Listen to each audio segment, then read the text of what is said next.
老公，老公，老公，老公，我也不行了，老公，你看我照顾你，我也倒下了，老公，我已经不行了，老公，你都3天4天了，你应该好一点吧？泡面我实在吃不了了，我喉咙里面全部都是疱疹，我也有点发烧了，老公，快，你起来做饭吧，老公，你看看你都面色红润，你都你都好了，我要吃肉，老公，你起来，给我弄点好的，再给我冲碗芝麻糊啊，谢谢，老公，老公，老公，饭来，老公，来饭呀！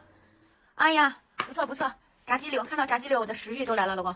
还有别的吗？就这一个吃的吗，老公？啊，我想还吃一点别的，我都没有胃口，喉咙都好疼，但是我就是想吃点肉。还有没有别的有营养的东西？饼干嘛？饭好像有点辣，不能吃辣的，这个熟了吗？啊，我都是照顾你，把我给累倒了。那个叫什么厨房？你看那地上那个锅还没洗呢，还有那水池子里面的碗，你别忘了洗一下。家里已经没有碗用了啊！